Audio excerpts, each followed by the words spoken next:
Lecciones de la Escuela Sabática para el primer trimestre de 2021. Isaías, consolaos, pueblo mío. Lección 3 para el 16 de enero de 2021. Cuando tu mundo se cae en pedazos. Imagínate la situación. Judá es un reino débil y es amenazado por un reino mayor que él, el de Israel, y junto a él viene el rey de Siria, que es aún más fuerte que el rey de Israel. Cualquiera de ellos por separado puede hacerte mucho daño. ¿Qué hacer? El mundo del rey Acaz, rey de Judá, se estaba cayendo en pedazos. Necesitaba un aliado poderoso que le sacase de esta peligrosa situación. ¿En quién podía confiar? ¿Podía poner su confianza en Dios o en algún rey poderoso que le ayudase? ¿Cuál sería su decisión? Isaías 7, primeros versículos 1 y 2, nos mostrará estos tiempos peligrosos. En los versículos 3 al 9 nos invitará a creer para permanecer. En los versículos 10 al 13, pedir señal. La primera parte del versículo 14, la señal será una virgen y un niño. Y en la segunda parte de este versículo nos mostrará a Emmanuel, Dios con nosotros. Tiempos peligrosos. Isaías 7 nos dice: Aconteció en los días de Acaz, hijo de Jotam, hijo de Uzías, rey de Judá, que Rezín, rey de Siria, y Peca, hijo de Remalías, rey de Israel, subieron contra Jerusalén para combatirla, pero no la pudieron tomar. Y vino la nueva a la casa de David diciendo: Siria se ha confederado con Efraín, y se le estremeció el corazón y el corazón de su pueblo, como se estremecen los árboles del monte a causa del viento. Los tiempos desde luego no eran buenos para el reino de Judá. Además de estos dos reyes que le amenazaban, Edom y los filisteos le estaban causando dificultades. Así nos lo dice Segunda de Crónicas 28, 17 y 18. Porque también los edomitas habían venido y atacado a los de Judá, y habían llevado cautivos. Asimismo, los filisteos se habían extendido por las ciudades de la Sefelá y del Negev de Judá, y habían tomado Bet-Semes, Ajalón, Gederot, Soco con sus aldeas, Timna también con sus aldeas, y Gimno y sus aldeas, y habitaban en ellas. Estos dos reyes de Israel y de Siria tenían la intención de derrocar a Acaz, tomar Judá y colocar en lugar del rey a un rey títere, que no sabemos qué nombre tenía, solamente se le conoce como el hijo de Tabeel. Así nos lo dice Isaías 7:6. Vamos contra Judá y aterroricémosla, y repartámosla entre nosotros, y pongamos en medio de ella por rey al hijo de Tabeel. La razón de esta invasión era que estos dos reyes de Israel y Siria tenían miedo de un nuevo avance militar que se estaba produciendo a partir de Nínive, el reino de Asiria, que dirigido por el rey Tiglat-Pileser III, estaba comenzando a hacer grandes conquistas militares. Así que su intención era crear un gran bloque que frenase el avance de Asiria. Por su parte, el impío rey Acaz, en lugar de buscar ayuda en Dios, decidió buscar la ayuda precisamente del enemigo de estos reyes. Es decir, buscó a Tiglat-Pileser para aliarse con él. Aparentemente una buena idea, pero su final se volvió en contra del propio rey Acaz. Así nos lo cuenta la historia en Segunda de Reyes 16:9. Y tomando Acaz la plata y el oro que se halló en la casa del Señor y en los tesoros de la casa real, envió al rey de Asiria un presente, y le atendió el rey de Asiria, pues subió el rey de Asiria contra Damasco y la tomó, y llevó cautivos a los moradores a Kir y mató a Rezín. Aparentemente un buen resultado para el rey Acaz. Pero veamos lo que nos dice 2 de Crónicas 28:20. También vino contra él, es decir, contra Acaz, Tiglat-Pileser, rey de los asirios, quien lo redujo a estrechez y no lo fortaleció. Este fue el resultado de la mala decisión del rey Acaz. El mensaje que Dios le envió a Acaz a través del profeta Isaías termina con las siguientes palabras: si vosotros no creyereis, de cierto no permaneceréis. ¿Por qué permitió Dios que Judá enfrentase tantas dificultades? En 2 de Crónicas 28, Dios nos explica por qué razón permitió que esto ocurriese. Dice así: por lo cual el Señor su Dios lo entregó al rey Acaz en manos del rey de los sirios, los cuales lo derrotaron y le tomaron gran número de prisioneros que llevaron a Damasco. Fue también entregado en manos del rey de Israel, el cual lo batió con gran mortandad. Pero el Señor había humillado a Judá por causa de Acaz, rey de Israel, por cuanto él había actuado desenfrenadamente en Judá y había prevaricado gravemente contra el Señor.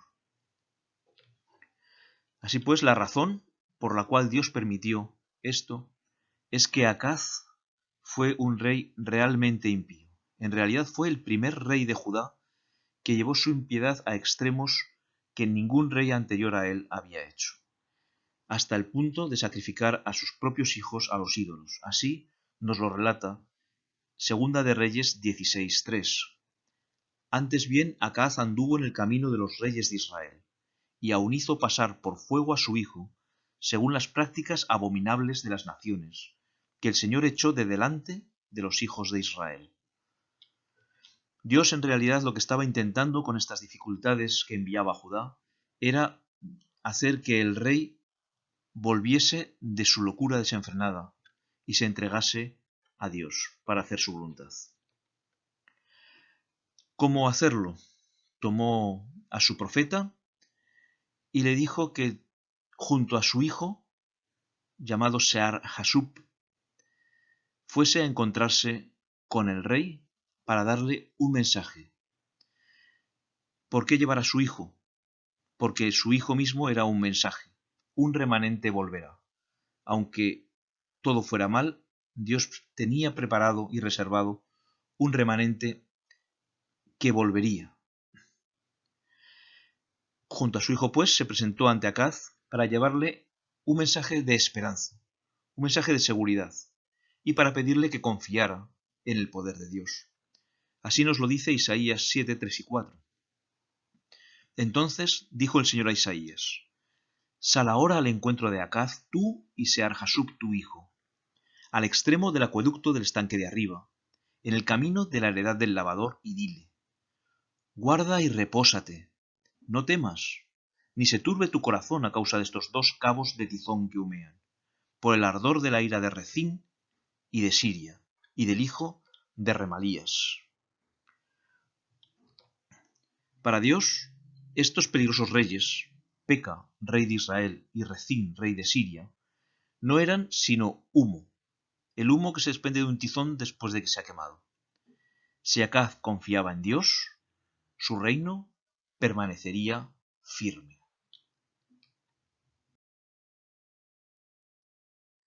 Después de su esperanzador mensaje, Isaías le dijo al rey Acaz: pide que el Señor tu Dios te dé una señal, ya sea en lo más profundo de la tierra o en lo más alto del cielo. Pero Acaz respondió: no pondré a prueba al Señor, ni le pediré nada. Dios puso todo su poder a disposición de un ser humano impío. Pídeme lo que quieras. En otras ocasiones, otros seres humanos menos impíos que el rey Acaz habían pedido una señal a Dios. Por ejemplo, Gedeón, pidiendo que su vellón quedase mojado o quedase seco, para saber si Dios realmente iba a llevarle a la victoria ante los madianitas. O el propio hijo del rey Acaz, Ezequías, que pidió como señal para saber si iba a ser sanado, que el reloj retrocediese en su sombra 10 grados. Sin embargo, en esta ocasión, no era el rey el que pedía una señal, sino Dios mismo el que estaba dispuesto a hacer cualquier cosa con tal de que Acaz creyese y tuviese fe en él. Es decir, que en ningún momento Acaz ponía a prueba o tentaba al Señor pidiéndole esta señal. Así que sus palabras no implicaban fe, sino al contrario, rechazo. Acaz no quería que Dios le ayudase. Cerró totalmente la puerta de su corazón y no quiso creer. Prefirió confiar en sus propias fuerzas y en sus propias decisiones. Ante este rechazo, Isaías dejó de hablarle a Acaz acerca de tu Dios, es decir, del Dios de Acaz, sino que ante este rechazo le reprochó que molestase a mi Dios, al Dios de Isaías. Había dejado de ser el Dios de Acaz. Acaz había rechazado a Dios, Dios irremediablemente tuvo que rechazarlo. A pesar de ello, aunque el rey de Judá rechazó a Dios, Dios no rechazó a su pueblo y siguió ayudándole a pesar de este rechazo.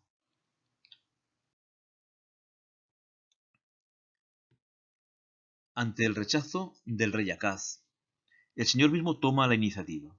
Por tanto, el Señor mismo os dará señal. He aquí que la Virgen concebirá y dará a luz un hijo.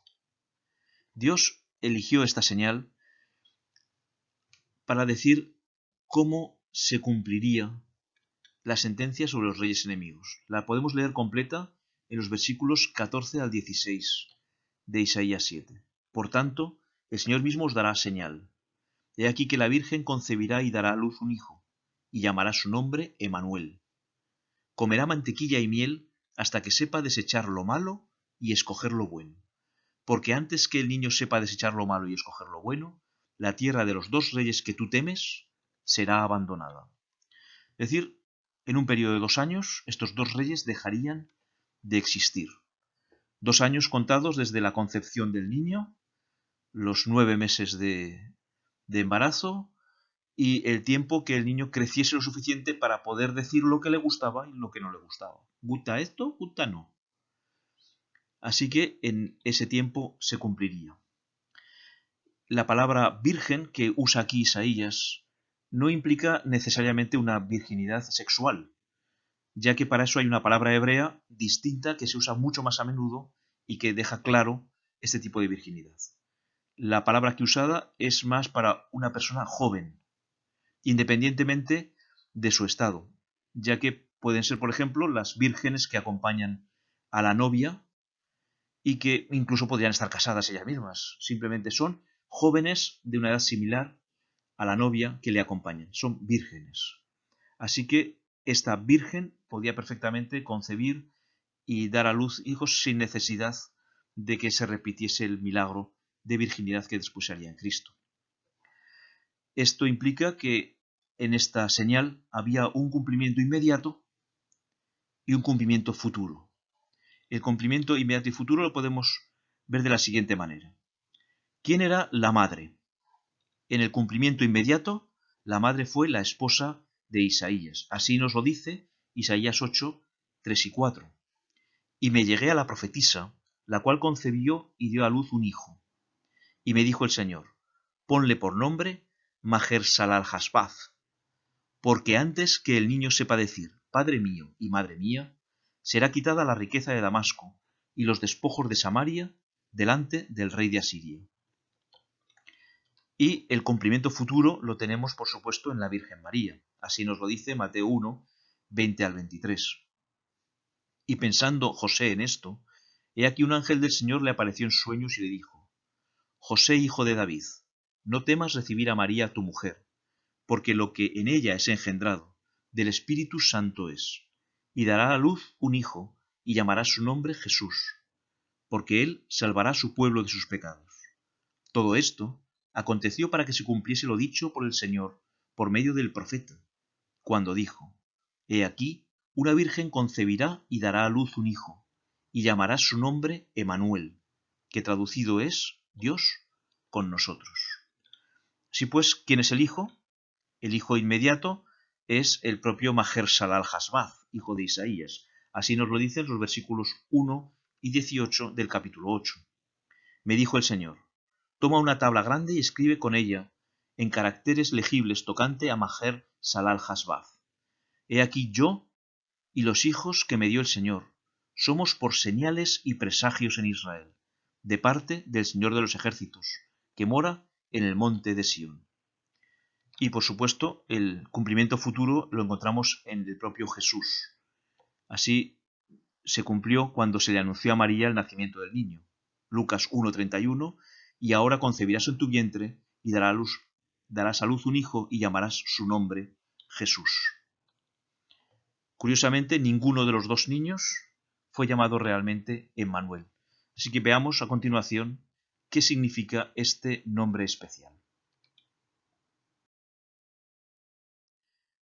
Tal como vimos en Mateo, el nombre Emmanuel significa Dios con nosotros.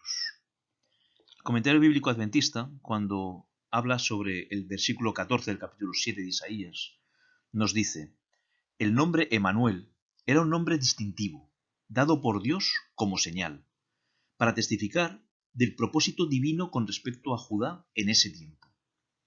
La señal de Emmanuel testificaría de la presencia de Dios en medio de su pueblo para guiar, proteger y bendecir. Más allá de su cumplimiento inmediato o futuro que vimos, esta es una profecía universal. Dios está con nosotros. Aun cuando tengamos que pasar por situaciones difíciles, Él siempre está con nosotros. Hoy está tan dispuesto a acompañarnos como cuando acompañó a Jacob en su angustia, o cuando paseó por el fuego junto a los 3 jóvenes hebreos. Elena White nos comenta: Emmanuel, Dios con nosotros. Esto lo es todo para nosotros. Qué ancho fundamento coloca para nuestra fe. Qué esperanza llena de inmortalidad pone ante el alma creyente. Dios con nosotros en Cristo Jesús para acompañarnos en cada etapa del viaje al cielo.